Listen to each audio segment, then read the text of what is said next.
Abantu be Canada, the Amara Girls Initiative nateba kutegekedde olukungana oluyitibwa the Global Conference on Girl Child Empowerment olw'omwaka 2025 olugenda okubeera okuva ng'ennaku z'omwezi 2 okutuukira ddala ng'ennaku z'omwezi 23 omwezi ogw'okusatu 2025 awo ku Woodbine Banquet and Convention Hall esangibwa ku 30 Vice Regent Boulevard, Toronto, Ontario M9W 7A era nga lujja kutambulira wansi w'omulamwa ogugamba nti okusitula omwana ow'obuwala olw'ebiseera eby'omu maaso ebitangavu twegatteko mu nteekateeka eno nga weewandiisa n'okufuna tike ku $6 zokeza Canada eri abo abagenda okwolesa, $4 eri abo abanava mu mawanga ag'ebweru, $3 eri ba international student, $2 eri abayizi abava mu Canada, sako ne $15 ez'abatuuze b'e Canada. Okumanya ebisingawo n'okubuukinga osobola okuba ku +47 oba okyalireko ekibanja kyaffe ku www.theamaragirls.org. n'olwekyo mujje tukwatire wamu okusitula omwana ow'obuwala.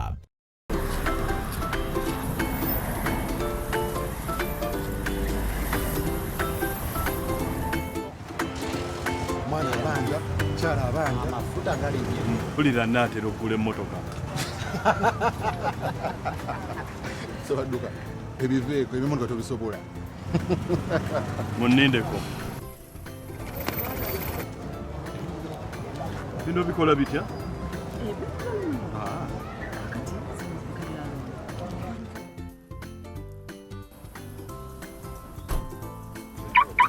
Gwe, Sabaduka yaguze emmotoka. Sabaduka sente wazijjeyo. Shusa level ne Pride Microfinance. Funa Pride Business Loan leero okulakulanya business yo. Pride Microfinance, your growth is our pride.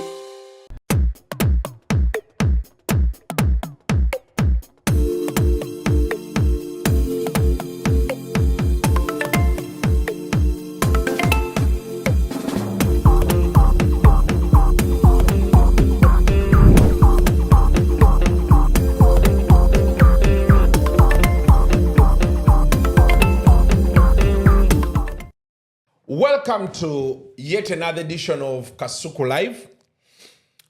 Today is a Wednesday, and of course, tugenza okujja okukola sheno nga tuba ku discussinga bya muwala. Mama yavuddeyo gamba nti bamukutte wamu n'ensonga za Henry Mwanje n'omuvubuka oli omuvubuka gwe bayita Pius yeeyisanga abawala. Feedback amungambe Kasuku ngobadde mukambwe nnyo ngobadde ki, but nze njagala nnyo ebintu by'ekisiru naye waliwo ebintu ebimu bye tulina okugamba nti kati let us try. We may not actually draw the line, but let us try and draw the line there. But those are some things nyo kubanga mbuuza ku mukulu ono mu maaso eyo betunaba tusobodde okubanga tufuna ku budde. For now, Kasuku kukuwaza banga sema nengene. I'm joined by Uncle Eddy Sendi Kadiwa. It's been long, Uncle Eddy reassemble kujja wano, but people always love your stories. Eyobumyu, eyenkoko, watosuubiza ey'amazzi. Actually, the next time I come here, ngenda banyumiza y'amazzi.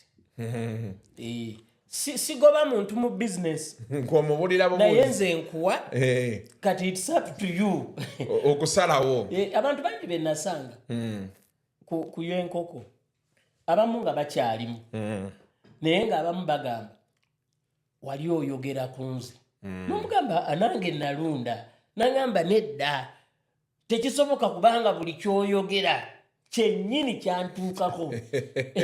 Kapati akaziza ku mbozi y'enkoko mu motoka za Museveni zaali ziyitawo omwana yaleese empya. Procurement officer wa State House yali anzise yakyuse emmotoka wakati mu nkoko zitandise okubiika naye waliwo gaya ate omulala ye yatuuka n'okumpa offer kuba ali mu bizinensi ya nkoko. Francis Baguma owa Maestro, his other business aleeta ezo emmere y'enkoko obukoko obuto biki ebyo. Kakati ndowooza otegeera omuntu ali mu bizinensi eyo okuwulira ng'ekintu kyo kikuba. Lwakuba ye tali mu deep liter yeno gye twalimu ya kwara yali mu biri cages biki ebyo nampa offer emugamba ndeka sijja gitwala nedda soko buze kuba tulaba n'abatuwuliriza ku Kasuku live it's always my pleasure buli lwembeera ne mukama wange my good friend my buddy and mate Kasuku ate njagala kubeebaza thank you I know lumu tetutegeeragana but in life we have to agree to disagree kirungi nnyo ate n'omuntu oyo naye abeera nga ye buli kyayogera kikusanyusa I think lumu tekimaking a sense kwamba lwayogera ekitakusanyusa akumenya omutima okitegeera so yes I come off sometimes nenzikiriziganya naawe ate olwala ne tutakkiriziganya I think nze olumu relationship gyenjagala okubeera n'abantu njagala ebeere bwetyo ngeri stormy kwamba scavious naye okubeera nga eva tubeera bwe tuti it's hard and nze nina endowooza endala egamba nti abantu abo abagezaako okupleasinga buli omu babeera balina ekikyamu baba baliko ekikyamu oba babeera bantu bakyamu okiraba okay yeah soko obuze ku bantu epozi obadde obaza obabuuzaako tulina gye bayita North London Dinner Party ba My Band Sabula eri egamba North London Community Connect ne My Band Sabula balese gye bayita Get Together Dinner so abantu abali mu North London eyo no Arsenal gyeva waliwo Edgeweya wonawonaawo Tottenham yonoyo Barnet obeera ogenze wagguluko eri naye awo abantu bemmanya abaliyo manyiyo Sam Kadume gyali awo era kwali kubagenda okukola Matthew Carter naye ali awo ne famire ye mukobo Matthew Carter ono waffe Matthew Carter yes be basajja awo abantu abali mu North London awo kati My Band Sabula erimu Michael Kinene, Dennis Keys, Joel Sachs, Ibrahim Nax, Tony Halls, Gadi, Simon Harmony, Brian Gita ne Desire Chambadde. Simon Harmony ono si yali manager wa Chris Evans at some point.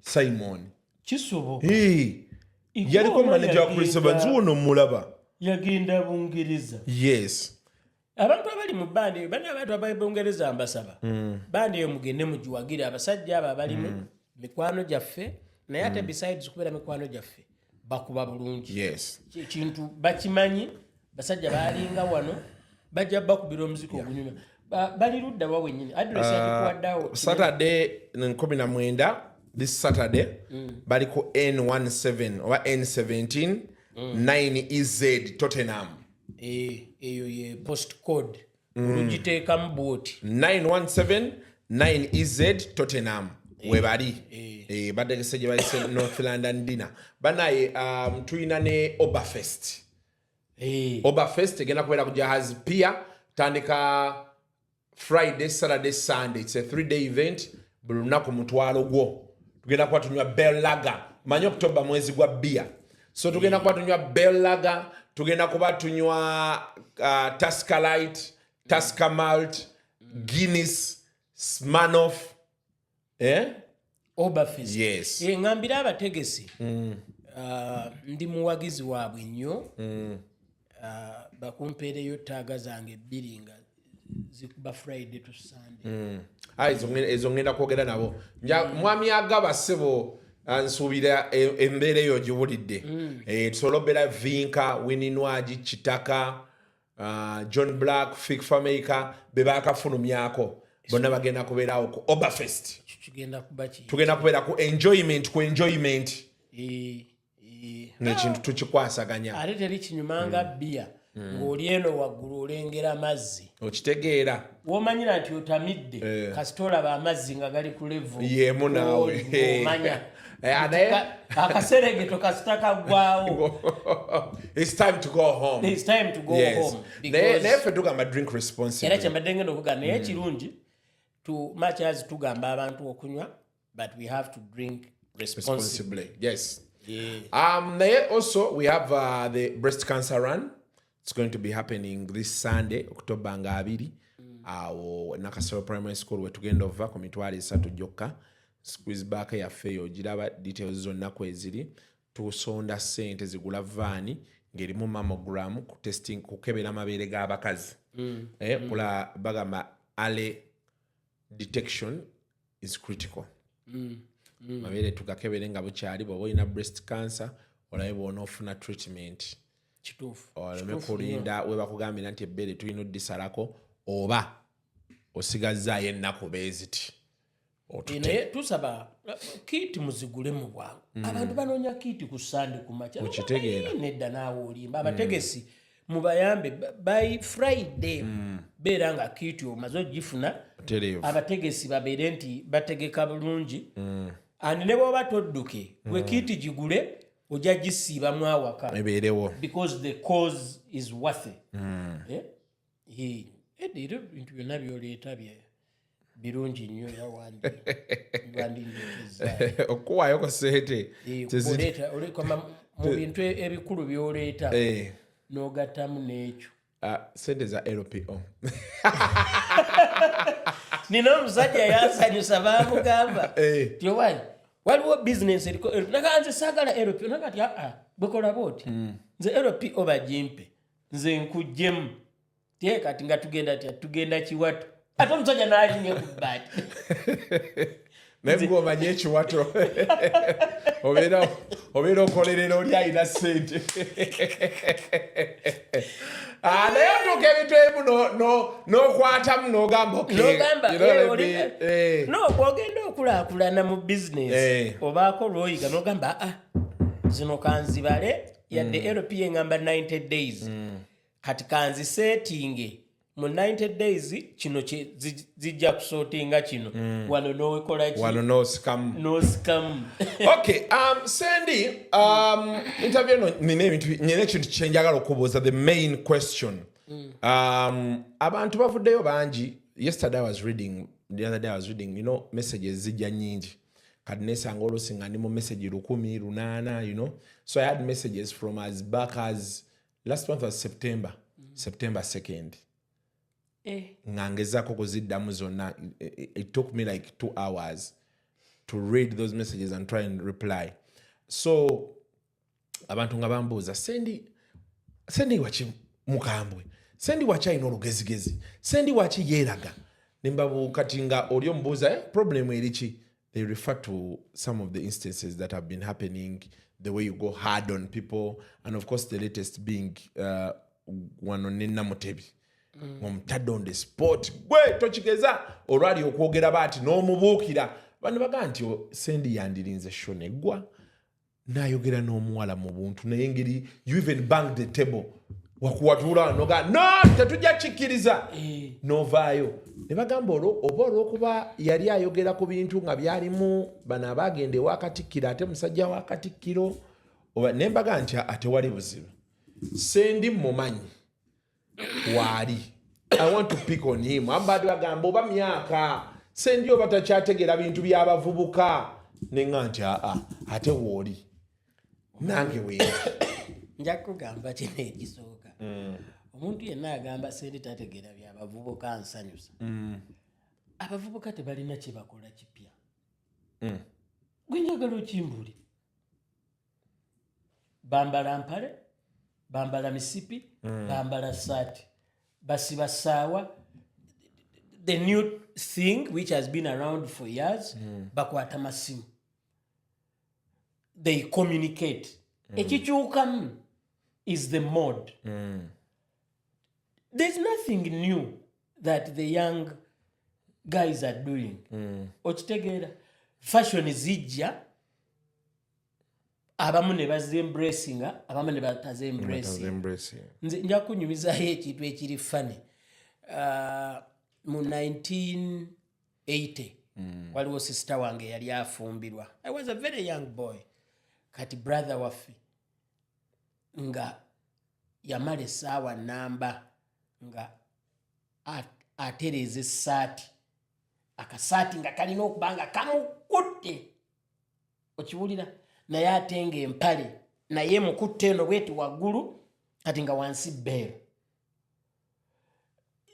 and taata wange by then ng'ali perplexed ku alaba David yali brother waffe omukulu ng'alaba gayi afiira waakole ki atunge kwamba esaati agidde namu kuba yagigula agenda ojjambala nga nnene mukko ng'ayagala ebeere ng'emu kutte kati it's all about fashion naye today some old fashions are even coming back so there is no disconnect between me and the young generation to the contrary I think nyumirwa nnyo being with the young generation than abantu abakulu olw'ensonga nina ensobi zange nnyingi zenzize nkola in life kati nyumirwa nnyo mistakes zange okuzibuulira the young generation abamu n'omugamba olaba wano wooli kino kyokola kankusomese okola kino oyagala kino naye kino kyokola kigenda kuteeka wano awamu Katonda nnyamba bwe kihapeninga oli nadda n'agamba nkakasizza nokakati advice yange eri kola bwoti it might lead you awamu mbeera spot on awamu mbeera niya awamu sibeera but teriyo awangula kyenda then two on being hard on people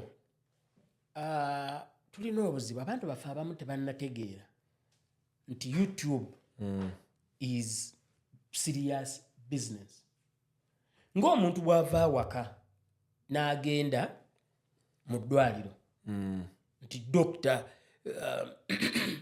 nina dokita wange mukwano gwange Vincent Karuhanga omumanyi panelist ku KFM yes bw'ava ewuweeka n'agenda ku Friends Polyclinic ku Uganda House n'atuula mu ofiisi ye naffe bwe tuli wano tukola okiraba era abantu balina expectations kati bw'olaba omuntu azannyira ku mulimu olumu tewaba enough time emulinda mumale okunnyuka tumunnyonnyole nga muddeeka wabula ng'ate ayonoonye ku mulimu waliwo customer oba client atali satisfied oba anyiize 3 nze eva ntunuulira wala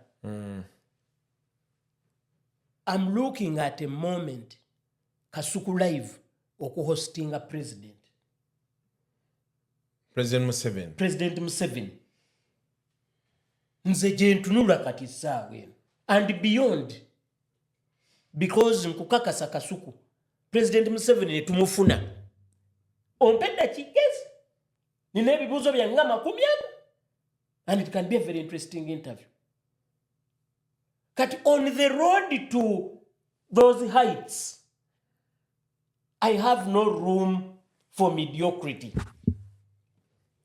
okitegeera nti abantu nja kugamba abaana bali e Nigeria nze Nigeria sijja kukopayo music nze nja kukopayo betuli nabo mu field yemu ne waje batuuse ba YouTuber they are traveling the world interviewing people okiraba Kasuku nze wenkulabira njagala nti timu ya Talk and Talk oba Kasuku ndi yagenze waliwo saga yagenze ku interviewinga bannayuganda baagala okumanya nnyo ku keesi ya PDD Kasuku yagenze agenda ku interviewinga maama wa PDD eyali girlfriend wono ya spillinga the beans muwala gwe yasooka okwagala agenda ku interviewinga lawyer we eyo gye ndaba gye tukola ki gye tugenda okiraba waliwo guy alina 5 million subs mu Naggana ya flying to Kampala to interview him era n'agenda n'amu-interviewinga ku nnyumba ye the $30 million house by the lake okitegeera sijja mukubira kalango si munna Uganda kyengamba oyo YouTuber but kati nze ndaba mu maaso kati omuntu yenna bw'ajja nga byayogera oba byakola alinganga bw'olaba omuntu ng'atagalira mu kkubo ovuga ogenda wala oli ku Northern bypass oli ng'atagalagala owa boda automatically you hoot. People will complain and say why are you being rough, but you are actually saving a soul, you are saving life. Okitegeera gobeero ina gy'olaga nze nina gye ndaga nze ndaba nze era my dream njikubulidde President Museveni ali wali yoba kati principal private secretary yani yali nasemba kumanya omona principal private secretary ali wali advisor ku media obani gwali nakati ali wali nga you are moderating. Cameras are rolling. Ronnie Sekate ochiraba Paxi Mutyaba. The exact example is Namutebi. She's been cited. The way you have been rough on her. People say you shut her down when she's talking. Ne wali wakubira meza omuntu yangamba nti omuwalo yasoose okwogera ebintu ebijjako sendi bw'atyo n'atuuka okukuba emmeza omuinterruptinga. Nakuba emmeza to treat her with her own medicine. Why? Omuwalo oyo yagamba nti awagira Semakadde. That is Semakadde's approach. Banging the table. Okay? Hakati nemutreatinga ekyo kye namukola Semakadde kyagamba okukola abantu. Gwawagira. Omanyi tulina okumanya nti ogenda n'owagira omuntu nze mpagira gundi naye nga toteekangako tewesangako mu context ya gwowagira kyakola bwe bakikutunuzaamu kiba kitya. And I'll tell you, we are all human. We make mistakes and sometimes we forget. I mean, I'm a student of history, so I keep referring back to old years. Yeah. I mean, yalina amaje. Nga basajja be ba maje ba amaanyi. Okay? Lumu, omanyize nina stories zange nyingi kankunyumiza eyo. Waliwo maama wange yali ayagala kapteni wa Amini. Akati lumu maama wange oyo najjeeko okutukyalira. Bajira na mu Peugeot 504. Olwaleero nga bw'olaba zino ziyoola omudidi. Ku mulembe gwa Amini in the 70s, Peugeot 504 was the car then. Top notch nga abantu bazibala n'ozibala eyo ye yagundi. Peugeot 504 nagirabako. Jjajja wange yali agirina nga ya blue. It was a big car. Nga pick up oba. Zana ne pick up. Yes. Kakati Guy ajja ali mu full uniform avuga mama wange omuto atudde co-driver seat. Bwe yakyama awaka ikabo waawo ba neighbors ne badduka bagamba tetubirinde. Ngizako okulaga nti abasajja ba Amini baali bajjaasi ba mutawaana. Kati bwe baamala okugenda olw'okuba ebiseera ebyo ng'emmotoka ntono kugamba from a distance ng'osobola okuwulira nti emmotoka yiye ebadde epaakinze kati esimbula egenda. Bajja mpolampola nga basotya bagamba Mama Pawulo gye muli nakaba nange mujje oyo mulamu wange tewali mutawaana. Era abakyala baavaawo abamu nga balina n'akantu mu kikondoolo. Omanyi nze nali mami's boy kati nga maama abakyala bwe bajja awaka ng'ayingira mu pantry oba ng'abawaayo ku munnyo oba sukaali oba kinenga ogenda okulaba omukyala avaayo nga maama alina kaamu wadde ekikondoolo kimanyi mu kitambaala wano ng'omukyala ateekamu ng'asuula bw'ati ng'emboozi egenda mu maaso. Olwagira nga maama ng'amuwerekera paka ku kkubo ng'omukyala agenda nga maama adda waka. so kuba oyo gayo oyo baganda bafaabo abasinga bali Sweden waliwo neyajja ali London naye abasinga bali Sweden maama oyo beyazaala mu mujaso oyo kakati aba bajaasa abo obukambwe obwo balina n'abantu okubatya baali bamanyi bwe bayimirira nga bakuba mundu baali tebamanyi bwe bayimirira nga emundu ebatunuddemu kati abantu baffe bangi oli awagira banga the table nga yazibanginga tamanyi bwe bayimirira baba barespondinga when someone bangs the table for you okitegedde but I still maintain all what I have said and my stance is very clear. But I want to go away from that tamale mirundi conversation. Njikoye. Eliwa. Kugamba anti eyo incidence eyo yava ku tamale mirundi family situation and I want to let those people be. Of course. Ochiraba. They've now moved on. They've moved on. They should move on. Okay? And you know, when someone has lost a person, abasana we time to heal.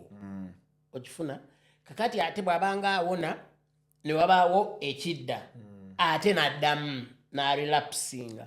But I think because we are aiming for the big goal, kino kigamba ne ba YouTube abasinga, let's get serious. Let's treat this serious. Let's cut out the mediocrity. Nze njagala tubeerenga bw'ogamba president nti company bagiyita Kasuku media eyagala hostinga bakigattobe bagende okumutwalirako clips eziriyo nga balaba we are serious on what we are doing. Ochiraba? Yeah? Sikulaba muntu ayogera bitakwatagana. Moso wakiri njagala president atulabe nga Jenkins is cracking a joke. Ochifuna oba satire ya bad. Yeah? Because you would rather be known for satire or for fun than for mediocrity. Onfuna kyengamba? Kufuna. So awonze wendi and mbasaba nze sikolerera kusanyusa buli muntu. Nze oyo yenze. I have a lot of respect to you, our viewers, and kyovola banze buli muntu gwensanga nangamba mbalaba nnyo ne bwe mba mbadde nkola ki nyimiriza ne mwebaza and I move on. That's how much I respect those people. But ate ekyo tekinzija ku kicho ku ndowooza yange. Owandowooza yo. Nze mpa ndowooza yange. Good enough.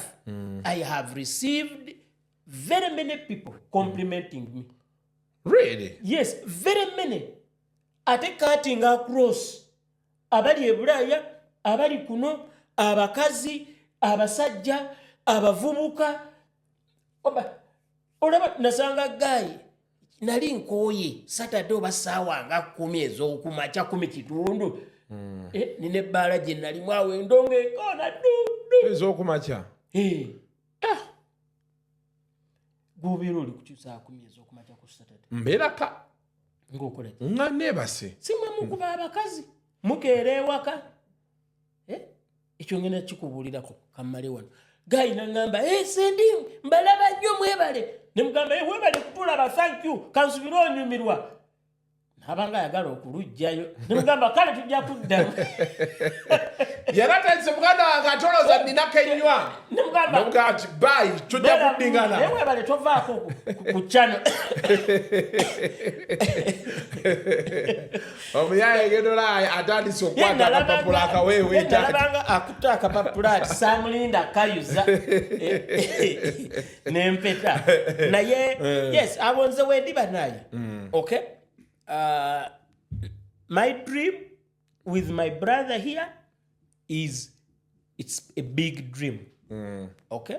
And era nze nsabirira nnyo lumu Mukama akitukolere.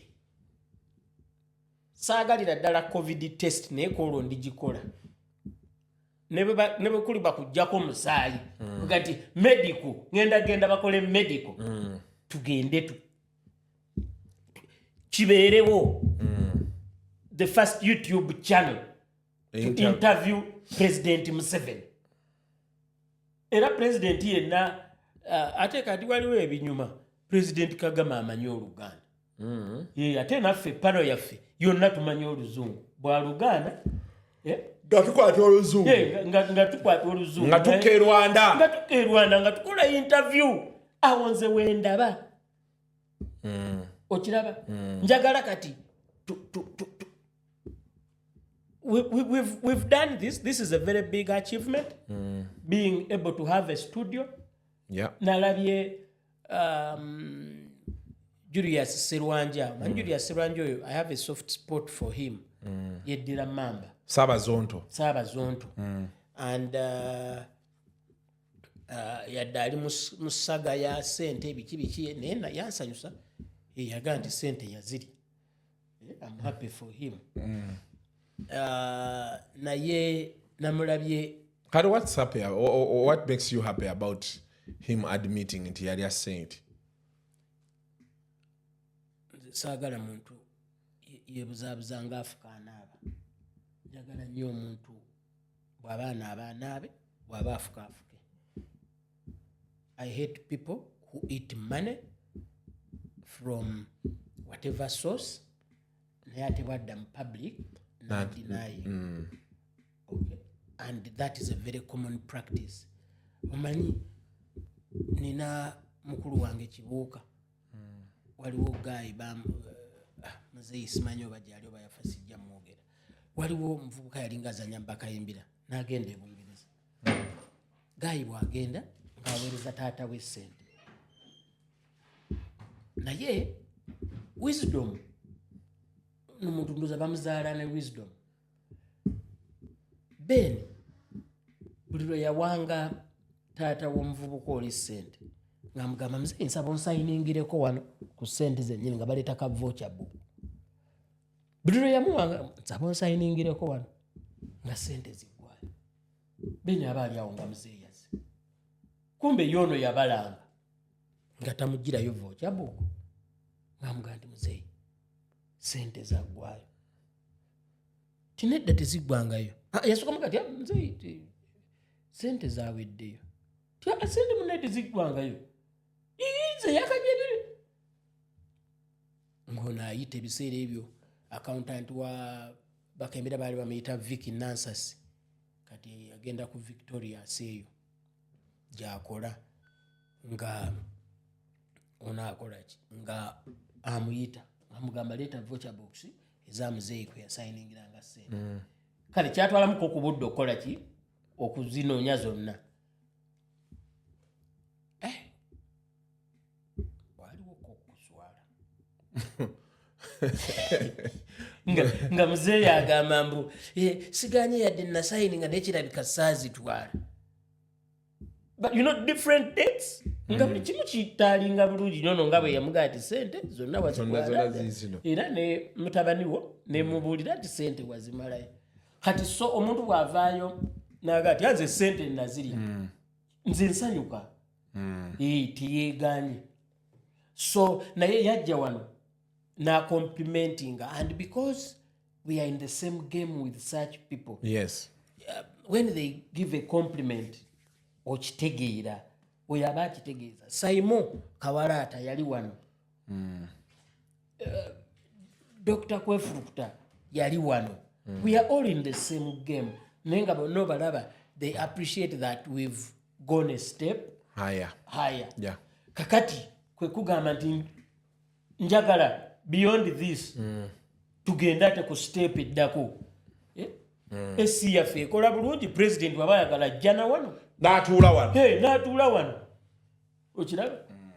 Tukkiriza embwa ne bwe batugamba nti wiiki namba studio ejja kuba under SFC ffe tetufaayo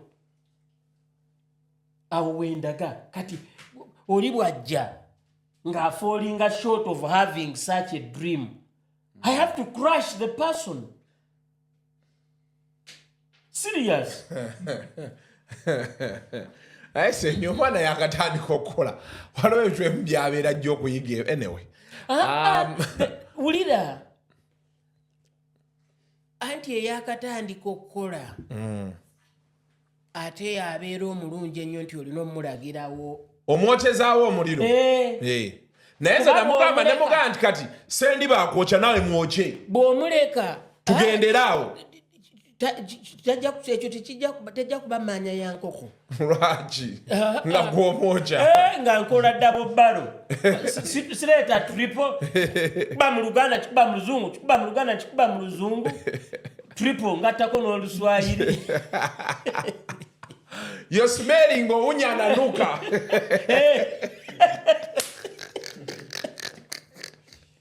No fasadu. Naye nga kwegamba kyo kyekyo olumu kati abantu bangi ate buli muntu alina engeri gy'asomesaamu omuntu.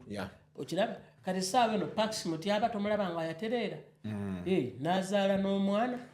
Ekyokuzaala omwana kikwatagalirawa ne byakola. Ati namuteekako amaanyi mwe nga mugamba Paximo tyaba tomwagala ne musaaka amaanyi. Okiraba kati kamera tolaba nga ekola bulungi. He's online. Nze njagala perfection.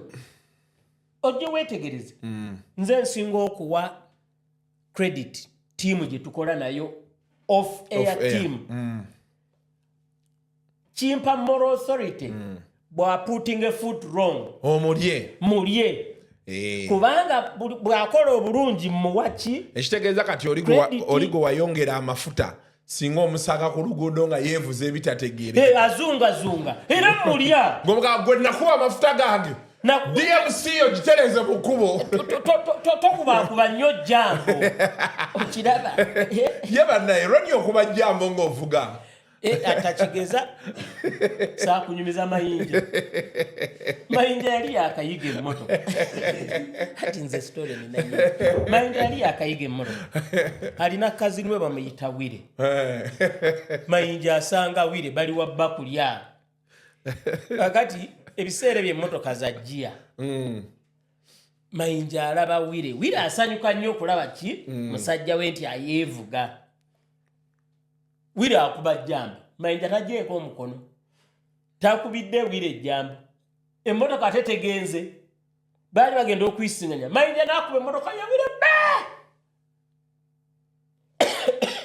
abantu ne bagamba kijebi abakuŋŋaana nga tebamanyi nti bano bamanyiganye beewuunya kulaba gwe batomedde ate avaamu ayambe mayinja ajjewo emmotoka akwambedde ku bbali biki kulonda butaala biki nakumugamba tujja kulabagana ng'abantu tebategeera muntu gwe batomedde.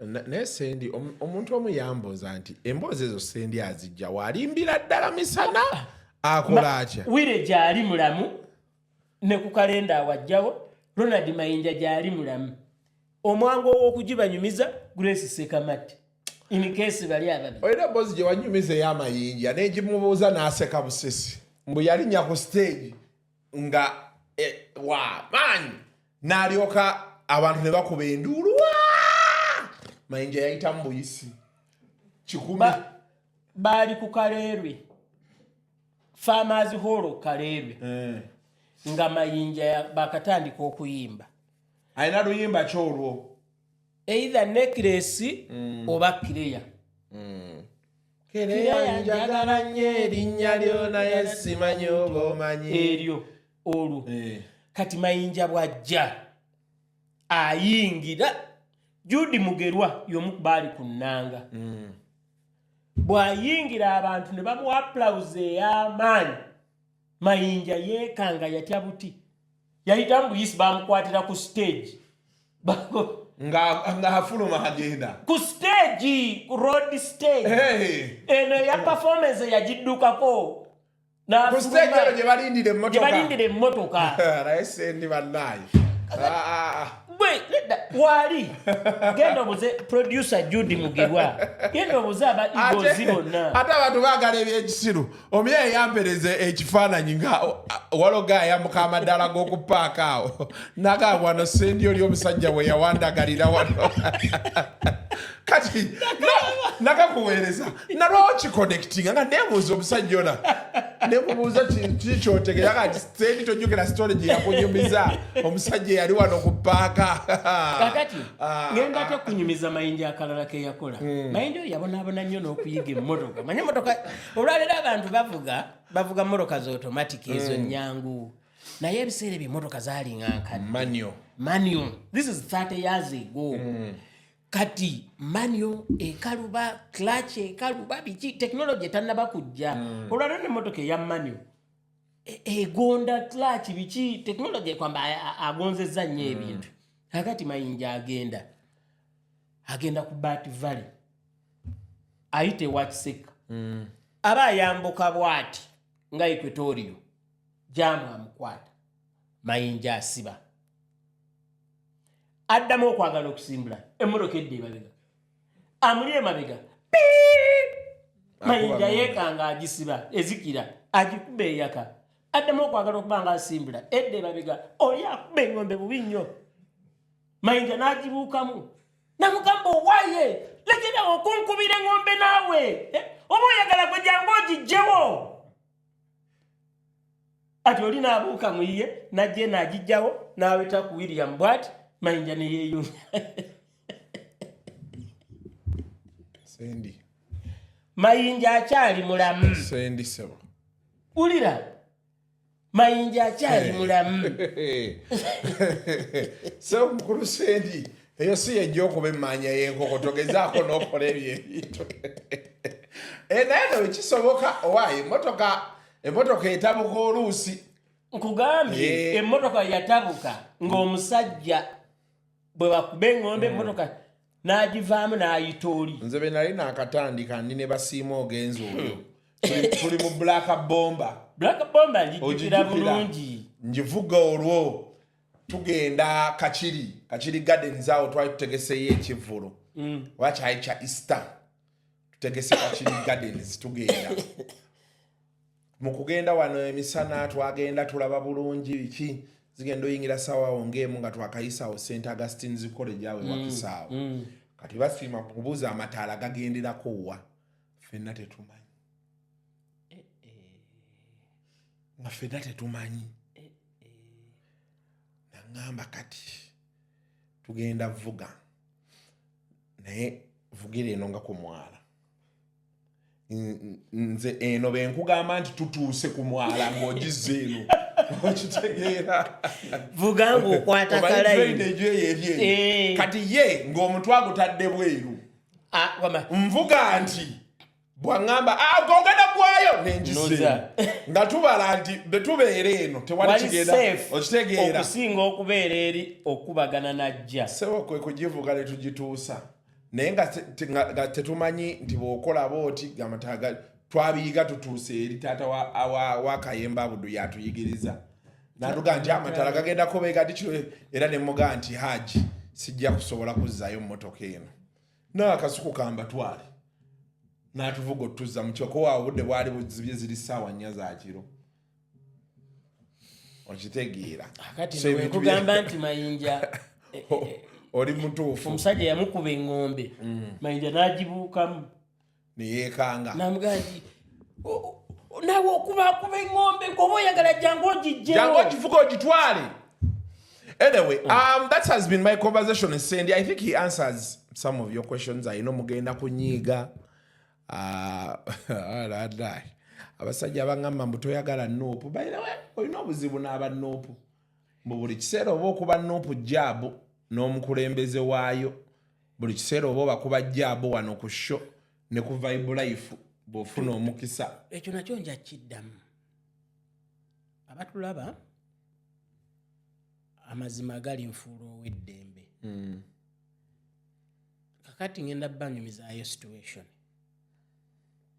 bwe nsanga bebe agamba mukuba. Oyo ye. Okay?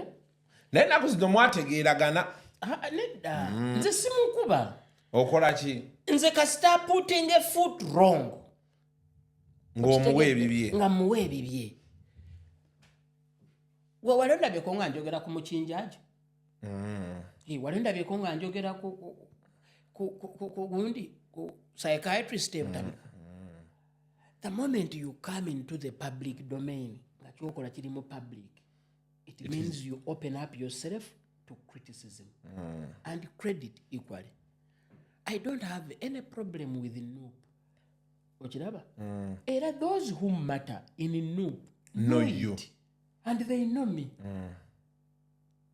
When I meet Bobby Wine, nze Bobby Wine, bomusisinkana, ngata ngambanga konti sendi lwaki okuba Noop.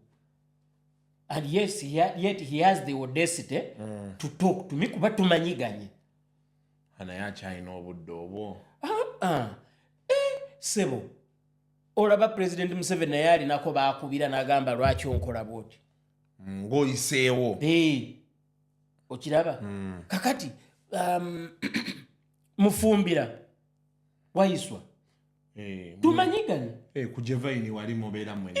Mufumbira tusisinkana ne mu bbaala ne tunywa. Okiwulira? Muganda wa mufumbira Kato. The opposite of mufumbira. Bafaanagana nnyo. Naye Kato mukkakkamu. Yeba naye Kato nga ndudde omulaba ali atya. Namugamba ogenda kulya sente za muno oba yajja kulya sente zo paka kuba bafaanagana nnyo. Tumanyiganye. Honorable Kayemba Solo, Member of Parliament, Bukoma Nsimbi, is my very good friend. Rope, Joel Senyonyi, tumanyiganye. Mukwano gwo. So, kati nze kyenkola is positive criticism. And I remain professional. Okay? So, gwavaayo n'ogamba kati bwe nvaayo ne njogera ku bintu ebikyamu nga NRM yo tevaayo ne complaining. Juzi mbadde ku campaign ya kugoba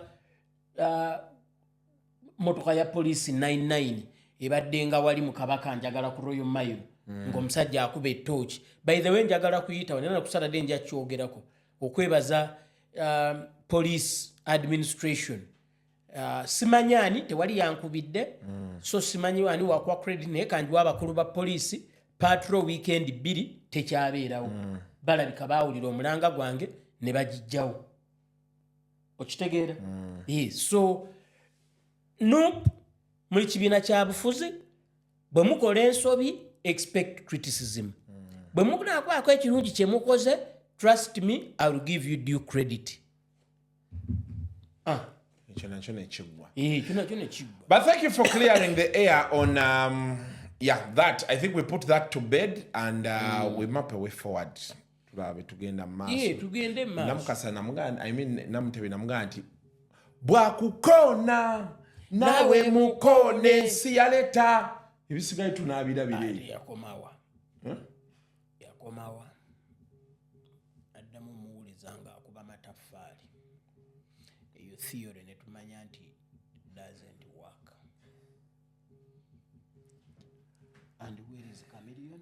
Still riding high. Mubeere bulungi mweraba.